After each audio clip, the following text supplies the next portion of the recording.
My phone buzzed as I cracked potatoes into the boiling oil. I didn't usually rush to check messages, but this morning was hectic. Wade and Mona and the kids had to fly to the Bahamas. I wiped my hands on my apron and picked up my phone from the table. Dear Delia Ford, a payment was made from your card at the duty-free Nassau store in the amount of $2,437.95. If this is not you, please contact the bank. I sank slowly into my chair, ignoring the skewering potatoes. The only thing going through my mind was, they made it. And then, like a blow under my breath, they went straight to spending my money. It wasn't even a surprise. It was more of a statement of the obvious. It had been 8 days since that conversation in Mona's kitchen, the one I replayed in my head every night before bed. Mom, we're planning to go to the Bahamas at the end of April. Wade looked away, picking at the blueberry pie I'd baked the day before with his fork. That sounds wonderful. For how many days? I tried to sound nonchalant, though anticipation was already burning inside. In Fargo, April is a month of dirt and gray, but the tropics... Mona glanced over to Wade with that special look they used when they wanted to decide something behind my back. Delia, the thing is, Mona always called me by my first name, never Mom or even Mrs. Ford. We only took 4 tickets. It's the last chance for Haley and Cody to vacation together before Haley finally moves into her apartment. I could have taken a 5th ticket, I said, even though I already realized where the conversation was going. We don't have room for you, Mona cut off, folding her napkin neatly. We booked a 2-room suite, and then you don't like the heat. I opened my mouth to object and closed it. I'm 67, but Mona talked to me like I was a cranky child. Wade continued to study the pie, which had apparently become terribly interesting. Of course, I squeezed out. I understand. Now, looking at the message from my phone, I suddenly saw the whole picture clearly. They don't have room for me on vacation, but they fit perfectly in my wallet. I remembered how 3 months ago Mona had asked to be added to my credit card as an additional user. Just for emergencies, Delia. If the kids need anything while we're at work. I agreed because I always did. And gradually, the emergencies turned into everyday expenses. The potatoes began to burn. The odor filled the kitchen. I got up and mechanically turned over the slices, which had already blackened on one side. $2,437.95. What could I buy in duty-free for that amount of money? Perfume, alcohol, jewelry? I pictured Mona going through bottles of perfume, stacking them carelessly in a basket while Wade rolled a cart of whiskey bottles, and Haley tried on sunglasses that cost more than a month's rent for the apartment I was helping her rent. 10 grand. I know for a fact they've spent over 10 grand on that card in the last 4 months. And that's not counting my regular, unexpected expenses transfers to Wade. Numbers had always been my thing. 35 years in the accounting department of an auto parts manufacturer hadn't gone to waste. The potatoes were ready. I put them on a plate, sprinkled them with salt, and sat down at the table. The house was quiet. The silence pressed on my temples, making me think about things I hadn't allowed myself to think about in years. I remembered the day Wade had gone to college, not the most prestigious, but a good one, with a business administration program. Harold, my late husband, and I had just paid off our mortgage, and I dreamed of a little trip, maybe to Europe or at least the West Coast. But we'd spent the money we'd set aside on Wade's freshman year of college. That's okay, we'll go some other time, Harold said then. But there was no next time. 3 years later, his heart stopped right at his desk. I was left alone with a college-age son, insurance, and Harold's pension. It should have been enough to live on, but Wade was used to his parents solving all his financial problems. Then Mona showed up. They met in their senior year of college. I noticed right away how she was looking at our house, estimating its value. But I was so happy that Wade had a girlfriend that I ignored those looks. A wedding, an expensive wedding they couldn't afford, but I could. Mom, it's a once-in-a-lifetime thing, Wade would say, and I'd nod and sign the checks. A down payment on their house. Delia, it's an investment in the future, Mona explained to me, showing me pictures of the modest but neat house on the outskirts of Fargo. I knew even then that I would never see that money again, but I wanted Wade to have a home of his own. Haley's birth. I didn't think it was possible to love someone so much and so immediately. Little, with round cheeks and fists clenched like she was ready to fight the whole world. I forgot about everything looking at her, and of course I paid for baby furniture, a stroller, and a mountain of other things that Mona said were absolutely necessary. 5 years later, Cody was born, and it all happened again. I paid for a new car because the old one wouldn't fit two baby seats. I paid for private daycare because you don't want your grandkids going to public daycare, do you? I covered vacations, repairs, clothing. In 22 years, I was basically supporting a second family. And all the while, I convinced myself that I was doing it out of love, that they would appreciate it, that it was okay to help my children and grandchildren. The phone rang again. Another purchase message. Dear Delia Ford, your card has been charged at the Blue Lagoon restaurant in the amount of $328.42. I set aside the cooled potatoes I'd never touched. Something inside me snapped. Or maybe it was the other way around, like a long broken bone that had finally popped back into place. I opened the bank app on my phone. My fingers, usually so tentative with modern technology, moved with clarity and determination. 3 cards, the main card and 2 additional cards, one in Mona's name and one in Wade's. I clicked freeze card for each of them. Was I sure? Memories whirled through my head. Wade, begging for money for a new gaming computer when we barely had enough to repair the roof. Mona rolling her eyes when I suggested a cheaper option for anything. Haley, taking it for granted that Grandma would pay for her trip to a music festival with her friends. Cody, the only one who occasionally said thank you, but who was also used to money flowing in a river. And the final straw, we don't have room for you. I clicked yes for each card. A confirmation appeared on the screen. Card frozen. Such a simple action, but panic was rising inside. What have I done? They're on vacation and I just cut them off from their money. Wade's gonna be furious. Mona would never forgive me for this. The grandkids. But another part of me, the part that had kept strict records at the plant for years, the part that had grown up with parents who'd lived through the Great Depression, felt strangely relieved. Like I was finally taking control of a situation that had long been out of control. I remembered my father's stern face when he said, Delia, never lend more than you're willing to lose. I wasn't lending. I was just giving. And now it looks like I've lost everything. But what exactly have I lost? A family that only remembers me when they need money? A son who can't stand up for me in front of his wife? Grandchildren who take without thinking that I need something too? The phone rang. Wade popped up on the screen. I exhaled slowly and put the phone screen down. Not right now. I have to figure out how I really feel first. Disappointment? Anger? Liberation? Freezing the cards was so easy. Unfreezing them would be even easier. One click in the app. But something told me I wouldn't do it. At least not right away. The phone kept ringing, then went silent, then rang again a minute later. I didn't answer it. Instead, I got up, poured the cooled potatoes into the garbage can, and looked out the window at the April rain eroding the last islands of snow in the garden. We don't have room for you. It sounded in my head.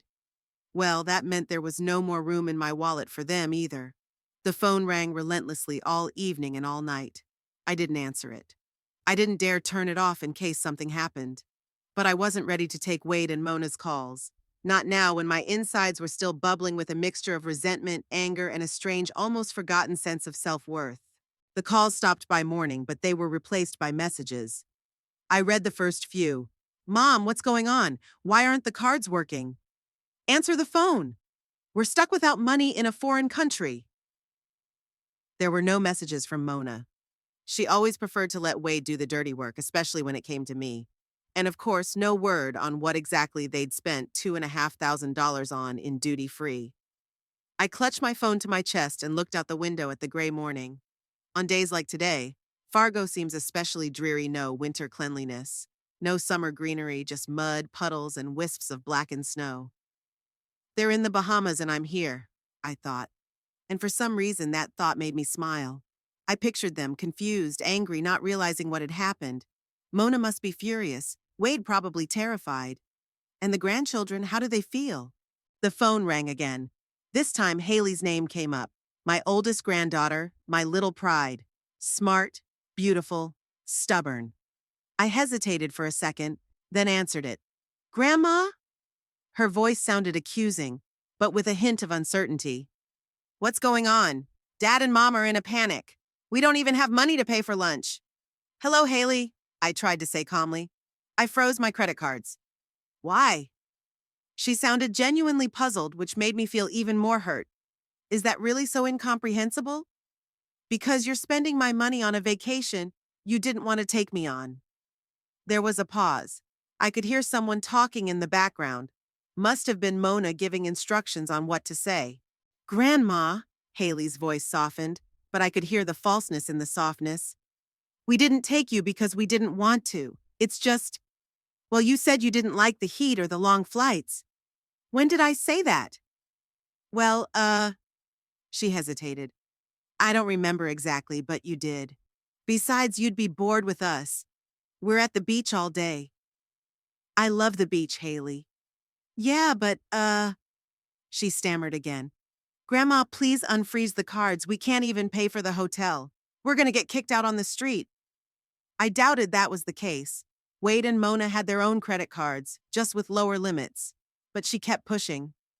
Think about Cody. Her voice trembled. He was looking forward to this trip. You don't want to ruin it, do you? There it was. Guilt is their greatest weapon. I almost gave in, my fingers reaching for the bank app to unfreeze the cards. But something stopped me. Maybe it was the memory of Mona saying, "We don't have room for you." Haley, your parents have their own cards. They're adults, and they'll figure it out. But, and also, Haley, I took a deep breath. I'd like to talk to you about the $3,000 that disappeared from my savings account in February. The phone suddenly went silent. Haley hung up. I wasn't sure about the money. It was a guess, based on the strange movements in the account that I'd noticed, but had written off as a glitch in the app. But Haley's reaction confirmed it all. My granddaughter, the one I love more than anyone in the world, was stealing from me. The phone rang again. This time it was Wade. Mom, what did you say to Haley? She's crying. His voice sounded accusatory. I asked her about the missing money. What money? What are you talking about? He was clearly angry. We're stuck here with no money and you're interrogating us. The money's missing from my account, Wade. $3,000. And you think Haley? He didn't finish the sentence. Mom, that's ridiculous. She never... I just asked her a question and she hung up on me. Don't you think that's weird? No, I don't. You accused her of stealing. He raised his voice. Look, it was Mona. She offered not to take you and I was against it. But the room is really small and... Wade, I interrupted him. Don't take it out on Mona. You're a grown man and you make your own decisions. But it's true. He was almost shouting. I wanted you to come with us. I didn't say anything. He was lying and we both knew it. Okay. His voice suddenly became businesslike. Let's just solve the problem. Unfreeze the cards, and when we get back, we'll sit down and talk about it. I promise. No, Wade. What do you mean, no? It means I'm not unfreezing the cards. You have your card. Mona has hers. Use them. But they have small limits. We can't cover all the expenses. Then we'll have to save money, I said, surprised at the firmness in my voice. Mom, you don't understand. We can't. No, Wade, you don't understand. I felt something inside me finally break through. I've been paying your bills, your vacations, your whims for years. And all I got in return was a fleeting thank you and a list of new demands. And now you're going on vacation without me and spending my money. You think that's okay? Mom, he stammered. Look, let's not fight. I understand you're upset, but this is not the time to get into a fight. We're in a foreign country. We have problems. You have problems, I corrected him. And you're going to solve them. You're adults. Mom, please. No, Wade, we'll talk when you get back. I hung up the phone, feeling my heart pounding. I was both scared and good? Yeah, I guess it did. It was like I was letting go of a heavy weight I'd been carrying around for years. The phone rang again. This time it was Mona. I didn't answer it. A minute later, a message came from her. Delia, this is highly irresponsible. Think of the children. They are not to blame for your hurt feelings. I grinned. Mona always had a knack for pushing the right buttons, but it wouldn't work today. The calls and texts continued all day, from Wade, from Mona, from Haley again. Even Cody sent a quick, "Grandma, please help us." It almost made me give up, but I held on. By late afternoon, I was tired of the calls and messages. I turned off my phone and sat in a chair by the window with a book I'd been meaning to read for a long time. But I couldn't concentrate.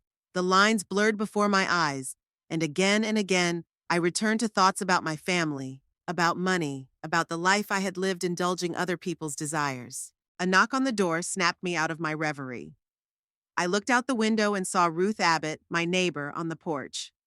Ruth had lived across the street for over 30 years, but we'd never been particularly close. Just a hello over the fence, an occasional exchange of news about the weather or city events. I knew she had worked all her life at the town library and had retired the year before me. Knew she was a widow, like me, and that she had a complicated relationship with her only daughter who lived somewhere in California. I opened the door. "Hi, Delia." Ruth was holding a basket covered with a towel. "I've been baking too many cinnamon rolls and thought you might want to share coffee and dessert with me." I knew it was an excuse. Ruth is not the type to bake too much of anything or seek company just for fun. But I was grateful for this excuse. "Thank you, Ruth. Come on in." We sat up in the kitchen. I brewed coffee and got plates for the scones. Ruth watched me in silence for a moment, and then she said, "I saw you walking in circles around the house today, and I heard your phone. It was ringing so loud I could hear it from across the street." I sighed. "Family problems?" "You could say that." I wasn't going to tell Ruth about my problems, but she looked at me so intently, so understandingly that the words came out of my mouth. I told her everything about the frozen cards, the Bahamian vacation, the years of financial support, and the lack of gratitude. Even my suspicions about Haley and the missing money. Ruth listened without interrupting. When I finished, she broke off a piece of bun, chewed it thoughtfully, and said, "You know, Delia, I think you did exactly the right thing." I looked at her in surprise. "Really?" "Of course I did," she nodded. "They've been taking advantage of your kindness for years. It's time they realized that Mom isn't an ATM that you can pull money out of forever." "But they're in a difficult situation right now." "A situation of their own making," Ruth said. "They went on a vacation they couldn't afford and they were hoping you'd pay for it. They didn't even take you with them. It's not just ingratitude, it's—" She searched for a word. "It's exploitation. Exploitation." That word hit me like a slap in the face. I never thought of the situation in those terms. I thought I was just helping people I loved, that it was okay to give everything to my children and grandchildren. "My daughter tried to sit on my neck, too," Ruth continued. "After the divorce, she thought I should support her and the grandchildren, pay for their whims, and deny myself everything. Do you know what I did?" I shook my head. "I said no." Ruth smiled, but there was no joy in her smile. "It was the hardest no of my life. She screamed, she cried, she accused me of every deadly sin. And then you know what? She got a job. 2 jobs, actually. She got back on her feet. And now when she calls me once in a while, I can hear the respect in her voice. Not love, maybe, but respect." "It's different for me," I countered. "Wade and Mona both work. They're not poor." "Even more so." Ruth thumped her palm on the table. "They're not using you out of need. They're using you out of greed. Because they can. Because you let them." "But now what?" I felt lost. "They'll come home angry, resentful." "So what?" Ruth shrugged. "They'll sulk for a week, a month, maybe a year, or maybe they'll think about how they treated you all those years. Anyway, isn't it better to live in the truth than to go on with this farce?" I wanted to object, but I couldn't. Because somewhere deep down inside, I knew she was right. Every time I signed a check or wired money, a part of me hoped, now they'll love me more. Now they'll see how good I am. "What do you like to do, Delia?" Ruth suddenly asked. "What? What do you like to do?" "Just for myself, not for others." I thought about it and realized I couldn't answer that question right away. For years, my life had revolved around my family, their needs, their wants, their problems. I had forgotten what it meant to want something for myself. I don't know," I finally admitted. "You see," Ruth nodded, as if I confirmed her theory, "you've lost yourself in them. It's time to find yourself again." I looked at her. This stern woman with a sharp tongue, whom I hardly knew, though we'd been neighbors for 30 years. And I felt a spark slowly ignite inside, not anger, not resentment, but something new. Interest, maybe? Curiosity about my own life? I used to love to draw, I said quietly, surprised by my own words. I even thought about studying art in college, but my parents convinced me to do something more practical. Oh, Ruth smiled. And you haven't painted in a long time? More than 40 years. Why not start again? I looked at my hands, the hands of an accountant, used to keyboards, to papers, to the precision of numbers. Could they learn to hold a brush again? Recall the movements that once brought me so much joy. There are adult art classes at the city library, Ruth said casually. Tuesdays and Thursdays. I could see if there were any more places. I'll think about it, I said, but something inside me knew I would. When Ruth left, I turned my phone back on. Dozens of missed calls, more messages, all of them demanding, accusing, pleading. I flipped through them without looking, and then did something I'd never done before. I turned off notifications from the whole family. Let their messages come in, but I'd check them when I wanted to, not when they decide to demand my attention. And then I opened my browser and found the Fargo City Library website. The page about adult classes did mention art classes. Tuesdays and Thursdays, 3 to 5 p.m. for all skill levels. Instructor Lisa Hawkins. I hesitated for just a second, then clicked register. Something new was starting in my life, something that belonged only to me. In my drawing class, I felt like I was starting to get good at it. Not perfect, of course, but the lines were no longer as tentative and the proportions no longer as distorted as they had been in the beginning. Lisa Hawkins, our instructor, an energetic woman in her mid-50s, stopped behind me and nodded approvingly. You're making progress, Delia. See how your perspective has improved?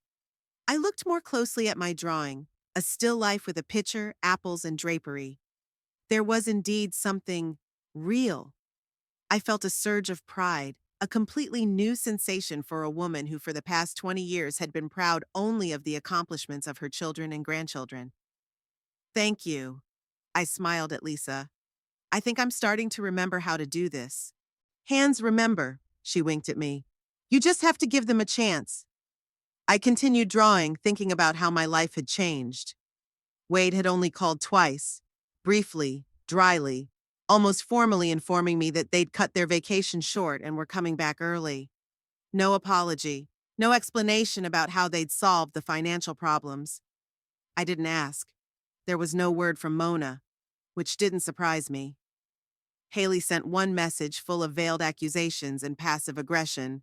I hope you're happy, Grandma. Our vacation is ruined. From Cody came a strange, awkward message in which he seemed to be trying not to offend me or his parents at the same time. I responded to him more warmly than the others, but still briefly. Ruth became an unexpected source of support.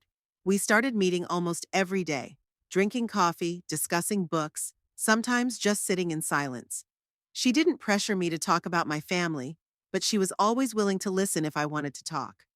And, most importantly, she signed me up for these art classes. The ringing of the phone snapped me out of my reverie. I'd left it on only for Ruth and a few old friends with whom I was beginning to reconnect. But Wade's name came up on the screen. Excuse me, I said to Lisa and walked out into the hallway. Wade? Mom, we've landed. His voice sounded tense. We'll be at your place in an hour. I'm not home. I have class. What kind of class? He sounded annoyed. An art class at the library. Which, he stammered. Never mind, when will you be free? I looked at my watch. There was still 40 minutes left of class. 5 o'clock. Okay, he said quietly. We'll wait for you at home. It's not locked, is it? It is. The key's under the flower pot on the left side of the porch. Okay. He was quiet again. Mom, we need to have a serious talk. I felt my insides tighten. It was hard to forget habits formed over the years. The habit of putting their needs before my own. The habit of avoiding conflict at all costs. I'll be right there, I said, and hung up. The rest of the class passed like a blur. I stroked my pencil on the paper, but my thoughts were far away. What would I tell them? What would they say to me? Am I ready for this conversation? When the class was over, Ruth, who was also taking the class, though more for company than out of interest in drawing, put her hand on my shoulder. Are you all right? You look worried. They're back, I said. They're waiting for me at home. She nodded understandingly. Do you want me to come with you? I thought about that suggestion. Ruth could be a buffer, could soften the inevitable confrontation, but this was my fight. Thank you, but no, I have to do this on my own. Call me later. She squeezed my shoulder. Anytime. I nodded and headed for the exit. All the way home, a 15-minute walk, I prepared myself for the conversation ahead. For their accusations, for their demands, for their attempts to make me feel guilty. I rehearsed my answers, tried to anticipate their arguments. But when I opened the door to my house and saw them, Wade, Mona, Haley, and Cody sitting in my living room with faces as grim as if they were attending a funeral, all the prepared phrases slipped out of my head. They looked different than I'd expected. Not tanned and rested, but pale and exhausted. Especially Wade. I hadn't seen him this tired since my father died. Hello, I said, taking off my coat. Welcome home. No one answered. Mona was staring out the window. Haley was studying her nails. Cody was squirming awkwardly on the couch. Only Wade stood up to meet me. Mom, we need to talk. I'm listening. I sat down in the chair, trying to look calmer than I felt. How could you do this to us? His voice shook. We were stuck in the Bahamas with no money. We had to borrow from other tourists to buy food. You had your own cards, I pointed out calmly. I know because I've been paying bills on them for years. With a $2,000 limit, he raised his voice. That was barely enough for the tickets home. So you spent too much at the beginning of your vacation. Mona turned sharply toward me. You did it on purpose, Delia. You wanted to ruin our vacation because you were offended that we didn't take you. Yes, I nodded. I was offended, but that's not why I froze the cards. Why did you? Haley finally looked up. You knew we were counting on that money. Exactly, I looked at her. You counted on my money without asking me, without thanking me, without taking it for granted. You went on vacation without me, saying there was no room for me, yet you thought it was perfectly fine to spend thousands of dollars from my card. You always let us use your money, Wade exclaimed. Yes, I did, I sighed. And maybe it was my fault. I spoiled you. Spoiled you? Mona snorted. You were just doing your duty. Parents are supposed to help their children. To what extent, Mona? I looked her straight in the eye. I paid for Wade's tuition, your down payment on the house, your cars, your vacations, even your monthly utility bills. I've pretty much supported your family, even though you both work and make enough. That's not help. That's dependency. There was silence. I had never spoken so bluntly to them before. I usually swallowed my resentment, smiled, and pulled out my checkbook. You're just getting old and greedy, Mona finally said. That's typical of people your age. You start worrying about every dime. Mona, Wade said warningly, but she didn't stop. No, let her know. We've put up with her meddling in our lives for years, her advice, her constant presence, all for money. And now that she's decided to turn off the faucet, we have to apologize to her? Was my presence that burdensome? I felt something cold spreading inside of me. Then why did you keep coming to see me? Calling, asking me to babysit, make dinner, help with homework. Because you were imposing your help, Mona yelled. You wouldn't let us breathe. That's not true, Mom, Cody suddenly interjected. Grandma never imposed. We always asked her ourselves. Shut up, Mona cut him off. You don't understand adult relationships. I understand that we used Grandma, Cody said quietly. And now we're mad because she stopped letting us do it. Cody, go to the kitchen, Wade pointed to the door.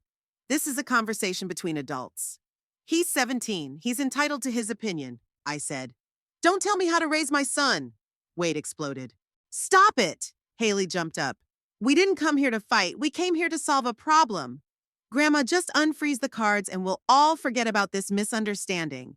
I looked at my granddaughter, the beautiful, smart, spoiled one. The one I loved the most and who may have betrayed me the most. Haley, I want to ask you something, I said calmly. Did you take money out of my savings account? Her face flashed, then paled. Yeah, it's not. Just answer the question. I kept my eyes on her. Yes or no? Yes, she lowered her head. But I was going to pay it back. I needed money for a down payment on a new car, and you're still not using the account. $3,000, Haley. Without asking. That's called stealing. Don't you dare accuse my daughter of stealing! Mona jumped up. What else would you call it? I stood up too, feeling a wave of anger rising inside me. She took my money without permission, and it obviously wasn't the first time since she had access to my account. You would have given her that money anyway if she'd asked for it, Wade said. What's the difference? The difference is respect, Wade. It's understanding that it's my money, earned by me, and I'm the only one who decides who to give it to and how much. You just don't get it, Mona shook her head. Your generation was fixated on property, on their stuff. It's different now. Family is a communal pot. A communal cauldron? I grinned bitterly. And how much have you invested in this common pot? How many times have you paid my bills? Helped me financially? They were silent. Of course they didn't. In all those years, they never once offered to help me financially, even when I mentioned a major expense, a new roof or a bathroom remodel. I thought we were a family, I said quietly. And it turns out I'm just a convenient ATM machine. That's not fair, Mom, Wade shook his head. We love you. Maybe we do, but you don't respect me, and it doesn't look like you're going to. I looked at Mona, who stood stone-faced. What did I find in the top drawer of your dresser, Mona? She flinched. Did you go through our stuff? No. Cody accidentally left his game console there when he slept over last week. I went to return it, and with Cody's permission, I went into your house. The console was in your bedroom. Cody lowered his head in embarrassment. I'm sorry, Mom, I forgot to tell you. And what did you supposedly find? Mona asked dismissively. Brochures and application forms to Forest Silence. Forest Silence is a nursing home on the outskirts of Fargo. It's not the worst, but it's not the best. It housed mostly elderly people with dementia or other serious health problems who couldn't care for themselves. Mona gritted her teeth. So? My name was there, Mona. Partially filled out forms with my name, my health information, financial information, which I never gave you. Wade shifted his gaze from me to Mona in confusion. What is she talking about? Your wife was planning to put me in a nursing home. I looked directly at my son. Without my knowledge or consent. That's not true. Mona crossed her arms across her chest. I was just exploring my options, just in case your health deteriorated. My health is perfectly fine, I said. And those forms were almost filled out, including the section about transferring control of my finances. What? Wade turned to Mona. You didn't tell me anything about that. Because I knew you'd make a scene. She rolled her eyes. It's just planning for the future, Wade. Your mother's not getting any younger. Sooner or later, she's going to need specialized care. And you decided that for me? I shook my head. Without a word to me? I was going to discuss it with you. Later. When? When you're back from vacation and all the documents are ready to be signed? Suddenly, I realized that Mona wasn't just using their vacation for relaxation. She planned to get everything ready while I wasn't around to object or ask uncomfortable questions. Is this why you didn't want to take me to the Bahamas? I asked bluntly. To prepare the nursing home paperwork in peace? Don't be ridiculous, Mona cut me off. I didn't take you because you'd only ruin our vacation with your complaints about the heat and your comments about wasting money. Mona, Wade exclaimed. What? It's true. Your mother is the kind of old woman who ruins everyone's vacation with her grousing. I just saved us from having to put up with it on vacation. There was a heavy silence in the room. Even Haley, who usually supported her mother in everything, looked shocked. I want you to leave, I said quietly but firmly. Everyone except Cody if he wants to stay. Mom, let's not get heated. Wade took a step toward me. This isn't what Mona meant. That's exactly what she meant, Wade. I shook my head. And frankly, I can't take it anymore. For years, I kept quiet when you treated me like an ATM machine. I smirked when Mona rolled her eyes at my opinion. I didn't mind when you made decisions for me without asking for my consent. But I've had enough. You're kicking us out? Haley looked shocked. Your family? I'm asking you to leave so we can all cool off. I tried to speak calmly, even though I was trembling inside. And I want you to know I'm not going to be your ATM anymore. I won't unfreeze your cards. I won't wire you money every month. I won't pay your bills. You can't do that. Mona was practically squealing. You have to help your family. No, Mona, I don't. I helped you out of love, not obligation. And when it became clear that my love was less valuable than my money, well, I decided to stop giving both. Mom, please. Wade looked scared. Let's talk about this calmly. I'm sure we can find a compromise. Compromise? I grinned bitterly. I'll talk to Mona. He lowered his voice. But please don't do anything rash. We depend on your help. That's right, Wade. You do. And it's not healthy. Not for you, not for me.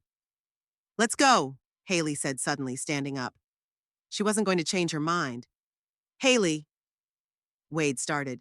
No, Dad, she's right. Haley grabbed her bag. Grandma's decided to teach us a lesson. Well, lesson learned. Let's get out of here. She headed for the door. Mona followed. Wade hesitated, glancing back and forth at me and them. Mom, we'll talk about this later, he finally said, and headed for the exit too. Cody remained sitting on the couch, looking awkwardly at me and at his father as he walked away. Cody, come on, Wade called out. Yeah. The boy hesitated. I'd like to stay with Grandma, if that's okay. Wade frowned.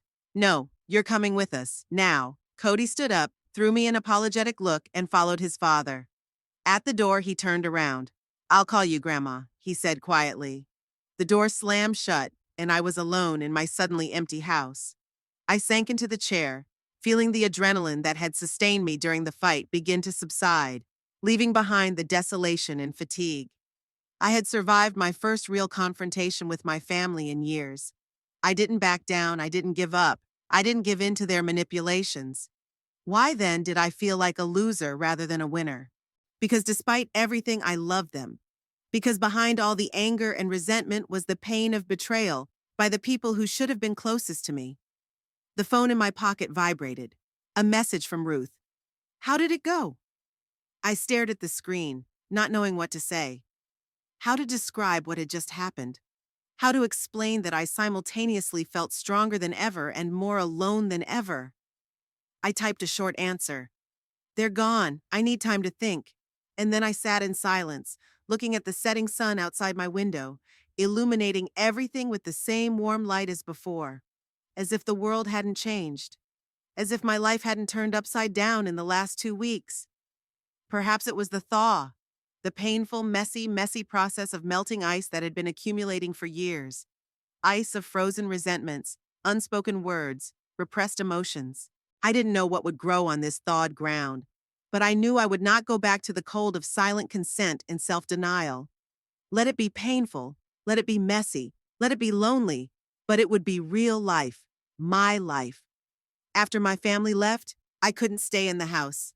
Every corner reminded me of the fight, of words that can't be taken back. I tossed and turned all night, and in the morning I called Ruth. Can I stay with you for a few days? I need some space. Sure, Ruth answered without hesitation. The sofa in the guest room folds out. It's not a palace, but it'll do for a temporary shelter. I've packed the essentials: clothes, toiletries, medicine. And something else Ruth hadn't mentioned on the phone. A folder of financial documents. I'd kept them all these years in an old secretary my mother had given me. Neat stacks of papers, sorted by year and type, bank statements, tax returns, insurance policies, stock documents, stocks. I've always prided myself on my small but stable portfolio. Harold started buying them back in the 80s, and after his death, I continued the tradition. Nothing risky. Blue chips, as they're called. General Electric, Johnson & Johnson, Coca-Cola. By the time I was 67, it had turned into a decent amount of money, almost $250,000. Ruth's house was exactly as I had imagined it. Neat, cozy, and filled with books. Shelves occupied every available wall, and there were books even on the windowsills and coffee table. Professional deformity. Ruth smiled embarrassedly, noticing my gaze. 40 years in a library doesn't go unnoticed. She helped me settle in and left me alone, saying she'd be in the kitchen if I wanted to talk. I arranged the few belongings I had and sat on the bed with a folder of papers. Where to start? I'd always been neat with paperwork, Years as an accountant had taken its toll, but I'd never done a thorough audit of my finances. There was no need. I trusted my bank, my broker, and most importantly, my family. Now that trust was shattered. If Haley could take money from my account without asking, if Mona was planning to send me to a nursing home behind my back, who knows what else they'd done? I started with my bank statements for the last year. Scrupulously, I went through each transaction, checking against the entries in my paper expense log. Most matched, but a few raised questions. Cash withdrawals from ATMs I'd never used, shopping at stores I'd never been to, and most suspiciously, a series of transfers to an account I didn't recognize. The door creaked softly and Ruth came in with a tray containing 2 cups of tea and a plate of cookies. I thought you could use some refreshment. What are you doing? I showed her the papers I'd laid out. I'm trying to find out what happened to my money.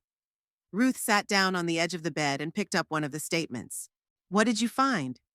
Strange things, withdrawals, purchases, transfers I didn't make. Haley? She asked. Maybe, but some of the transactions are too big for her. 5,000, 10,000? I shook my head. That's not for a car or a dress. Ruth scrutinized the statement. What's this bill? She pointed to a series of transfers. Those numbers, it looked like a brokerage account. I flinched. She's right. It was the format of the account number my broker used. But it wasn't my account. I need to check stocks, I muttered, frantically fumbling through my folder looking for the latest investment portfolio statement. Found it. Unfolded it. I felt the ground slipping from under my feet. The amount in the account was far less than it should have been. Almost $80,000 less. I reread the statement 3 times, hoping I was wrong, but the numbers didn't change. Someone sold my stock, I said quietly. I'd never given an order to sell. Who could have done it? Ruth looked worried. No one but me has the right to handle this account, unless, it hit me. A power of attorney. Someone could act with power of attorney, but I never gave it to anyone. Could it be a forgery?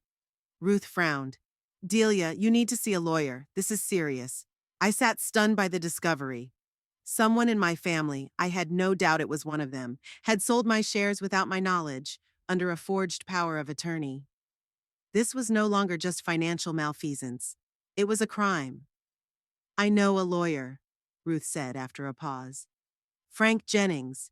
He specializes in elderly people, defending them against financial abuse. I can call him if you want. Financial abuse. Those words hit me like a slap in the face. Is that what was happening to me? Could my own family? Yes, I said, suddenly feeling determined. Call him, please. Frank Jennings was the exact opposite of the lawyer I'd gotten from the movies. No expensive suit or condescending tone.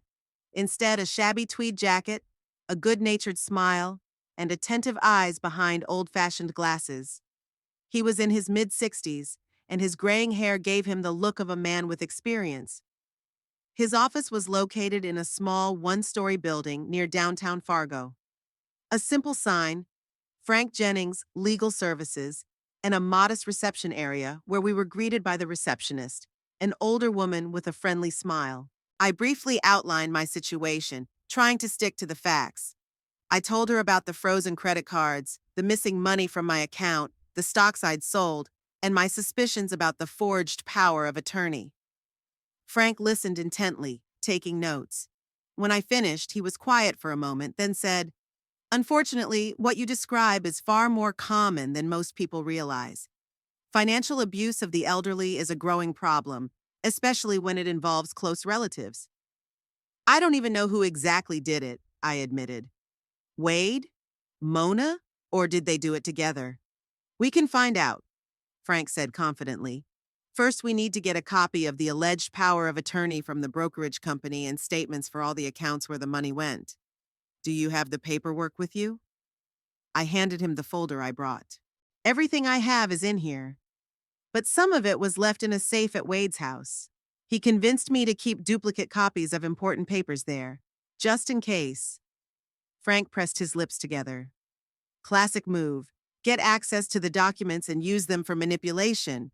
He began to look through the contents of the folder. Oh, this is interesting. He pulled my brokerage account statement. See this series of transactions? He pointed to a list of stock sales. They all happened on the same day, January 13th. That's unusual for normal trading activity. I remembered what I was doing that day. Nothing special, just a normal winter Tuesday. I went to the doctor for a routine checkup, then stopped by the supermarket. I had an appointment with Dr. Harrison that day, I said. From 10 a.m. to noon. Great, Frank made a note. This could be important. Now let's see where the money went. He continued to study the documents, and I sat there feeling strangely detached from what was happening. It was as if we were discussing some stranger's financial shenanigans, not my own son's. Here, Frank finally said, pointing to a series of numbers.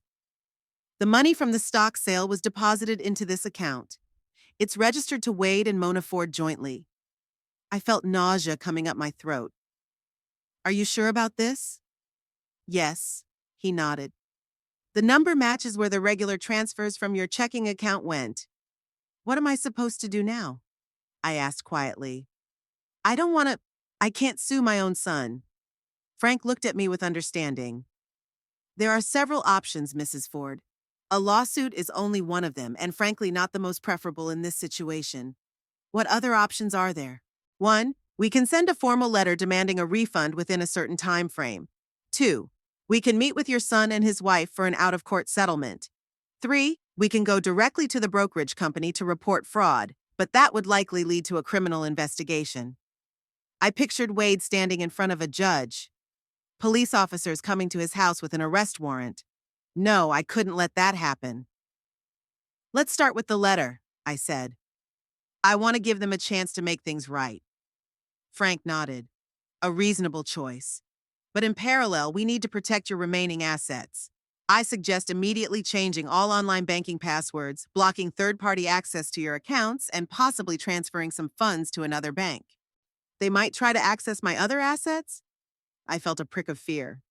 If they did it once, they might try again, Frank answered bluntly, especially now that they know you've discovered their actions. What about my house? I asked suddenly, remembering the real estate documents that were also kept in Wade's safe. Frank grimaced. That's a good question. Do you have copies of the deeds to the house? Just the old ones. I shook my head. Wade had said we needed to update the will and deeds to the house after Harold died, and offered to keep them with him. We need to check the county records, Frank said. Make sure your house is still registered to you. I went cold. Could they really go that far? Rewrite my house, the house Harold and I bought 40 years ago? I'll look into it tonight, Frank continued. In the meantime, let's make a plan of action. 1. Protect the remaining assets. The second is to regain control of the shares we sold or recover their value. The third is to ensure your future safety and independence. By the time Ruth and I left the office, it was dusk. The April evening was cool, but not cold spring was slowly taking hold, even in North Dakota. How are you feeling? Ruth asked me as we got into her old Subaru. Weird, I admitted. Angry, scared, determined, all at the same time. It's normal, she nodded. You just found out that the people you trusted the most betrayed you. It would be weird if you didn't feel all that. You know what the worst part is? I turned to her. Part of me still wants to protect them. Wade is my son, Ruth. I can't just stop loving him, even if he did this. Of course you can't, Ruth said softly. And no one says you have to stop loving him. But loving him doesn't mean you have to let him steal from you. We rode in silence for a while. Then Ruth said, You know, when my daughter Linda tried to get control of my finances, I felt crushed too. Like everything I believed in was a lie. But then I realized something important. What? That what she did was her choice, not mine, and I'm not responsible for her decisions. Ruth gripped the steering wheel tighter. I raised her the best I could, gave her everything I had. And then it's her choice. And your Wade's too. I nodded, feeling those words sink deep inside me. Wade's choice, not mine. When we got home to Ruth's house, I didn't go straight to my room. Instead, we sat in the kitchen, and Ruth made tea, a strong bergamot tea that I'd always loved but rarely bought because Wade thought it was too flavorful. I have to change something, I said, warming my hands on the cup. Something drastic. What do you mean? Ruth looked at me carefully. I don't know exactly, I admitted. But I can't just go back to my old life. Even if Wade gives me the money back, even if they apologize, I can't go on living my life looking over my shoulder at them for fear of upsetting them or making them angry. Ruth was silent, giving me space to think. I think, I took a deep breath. I think I need to change our relationship completely, set clear boundaries, show them that I'm not going to be their ATM anymore. And how are you going to do that? I've been thinking, what would really change the dynamic of our relationship? What would show them that I was serious? And then it hit me. I know what I have to do, I said, feeling strangely calm about the decision. I must change my will. Disinherit them? Ruth raised an eyebrow. Not exactly, I shook my head. I don't want to punish them that way. It would only reinforce their belief that I'm an evil, greedy old woman. I want to do something else. And what's that? I'll set up a trust, I said confidently. Frank mentioned it. A trust that will pay them a certain amount each month but won't give them access to the principal. And I'll appoint an independent trustee, not Wade, not Mona, not anyone in the family. That's reasonable, Ruth nodded. But it doesn't seem radical. That's not all. I took a sip of tea. I also want to remodel my house. Turn part of it into a separate apartment to rent out. An apartment? Ruth looked surprised. Are you serious? Absolutely. I felt my resolve growing. The top floor were the guest rooms where Haley and Cody stayed when they came over. I could turn them into a small apartment with a separate entrance and rent them out to students or a young couple. Why? Ruth looked puzzled. Do you need the money? Hey, it's not about money. I shook my head. It's about the message I want to send them, that my house is my home, not their airfield, that I'm going to live my life, not wait for them to visit, that they no longer control me. Returning to my own home felt strange. 2 weeks at Ruth's had changed me more than I could have imagined. I saw each room with new eyes. The couch Wade had chosen, even though I thought it was too dark. The kitchen curtains Mona had chosen. The framed photos of grandchildren filling every surface. The first thing I did was call the contractor Frank had recommended to me. Mr. Rodriguez arrived an hour later, an energetic man with a notepad and tape measure. So, Mrs. Ford, you want to convert the top floor into a separate apartment? Yes, I pointed to the staircase. There's 3 bedrooms and a bathroom. I want to add a small kitchen, a separate entrance, and completely separate that part of the house. We went upstairs, Haley's room with band posters, Cody's room with model airplanes, and the guest room where Wade and Mona sometimes stayed. It's totally feasible, Mr. Rodriguez said. There's enough room for a comfortable apartment. We can do it in about 3 or 4 weeks. He gave me a figure that made me wince, but I nodded vigorously. After he left, I sat down at the kitchen table and pulled out the list I'd made with Frank's help. First item, change passwords to all accounts and accounts. I spent nearly 2 hours methodically logging into every bank and investment account, changing passwords to new complex combinations. Second item, block access to accounts for all additional users. This turned out to be painful. I was literally erasing the names of my loved ones from my financial life, one by one. The third item was the hardest, calling Wade. I sat with the phone in my hands for a long time, gathering my courage. Finally, I dialed his number. Mom, you're home? Yes, Wade. We need to talk. Can you come over tonight? Just you, without Mona. Why not? Because I want to, I said firmly. 6 p.m. And Wade, bring any documents from your safe that concern me. Wade arrived at 6 o'clock sharp. He looked tense and was holding a small metal box, my documents from his safe. What did you want to talk about? He asked, sitting down at the table. I looked straight into his eyes. About the fact that you sold my stock under a fake power of attorney. He paled so dramatically that for a moment I was afraid he was going to faint. What? I didn't. It's not. Don't deny it, Wade. I put a copy of the power of attorney in front of him. It's a forgery. I never signed that document. Mom, I can explain. Please explain why you stole $80,000 from me. I did not. He raised his voice, then he got quiet. It was an investment. Mona had an opportunity to invest in her cousin's startup. We needed the money fast. I was going to pay it back with interest. And when was that supposed to happen? The project, ran into some difficulties. In other words, you lost money. I shook my head.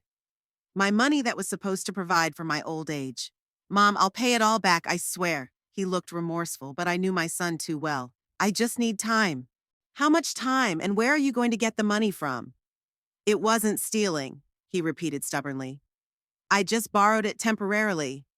With a fake power of attorney? I finished for him. That's fraud, Wade. A felony. You're not going to report it to the police? No, I'm not, but I have conditions, and they're non-negotiable. He breathed a sigh of relief. Anything, Mom. 1. You give me the money back. All 80,000. You'll have a year. 2.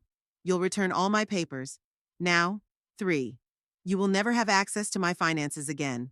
I've already changed all the passwords and locked you all out. He nodded silently, avoiding my gaze. One last thing. I took a deep breath. I'm remodeling the top floor into a separate apartment for rent. The renovations will start on Monday. That finally made him look up. What? But those are the kids' rooms. Not children, but adults who come here every few months. I shrugged.